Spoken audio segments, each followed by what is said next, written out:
ಮಂಗಳೂರಿನ Carmel hill ಬಿಕರ್ನಕಟ್ಟಿಯಲ್ಲಿರುವ ಬಾಲಯೇಸುವಿನ ಪುಣ್ಯಕ್ಷೇತ್ರದ ವಾರ್ಷಿಕ ಮಹೋತ್ಸವವು ಜನವರಿ 14, 15 ಮತ್ತು 16ರಂದು ವಿಜೃಂಭಣೆಯಿಂದ ನಡೆಯಲಿದೆ ಎಂದು ಬಾಲಯೇಸುವಿನ ಪುಣ್ಯಕ್ಷೇತ್ರದ ಮುಖ್ಯಸ್ಥರಾದ ವಂದನೀಯ ಫಾದರ್ ವಿಲ್ಫ್ರೆಡ್ ರೋಡ್ರಿಗಸ್ ಹೇಳಿದರು.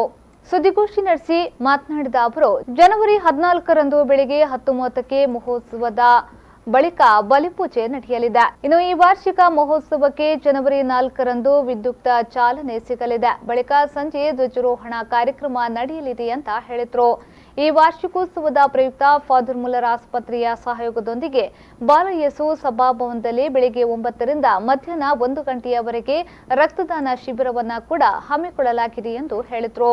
ಸಂಭ್ರಮ ಸಡಗರದಿಂದ ಜರುಗಲಿದೆ. ಅದು ಈ ವರ್ಷದ ಜನವರಿ ತಿಂಗಳ 14, 15 ಮತ್ತು 16 3 ದಿನಗಳಲ್ಲಿ ನೆರವೇರಲಿದೆ.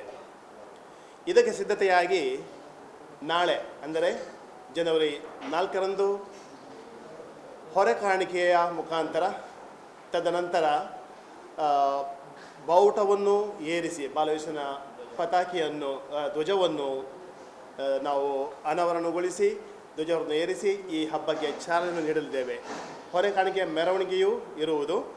ತದನಂತರ ಒಂದು ಚಿಕ್ಕ ವೇದಿಕೆ ಕಾರ್ಯಕ್ರಮವನ್ನು ಮಾಡಿ ಅಂತಧರ್ಮೀಯ ಅಥವಾ ಈ ಪರಸ್ಪರ ಧರ್ಮಗಳ ಒಂದು ಸಮ್ಮೇಳನವನ್ನು ಕೂಡ ಮಾಡಲು ಯೋಜಿಸಿದ್ದೇವೆ.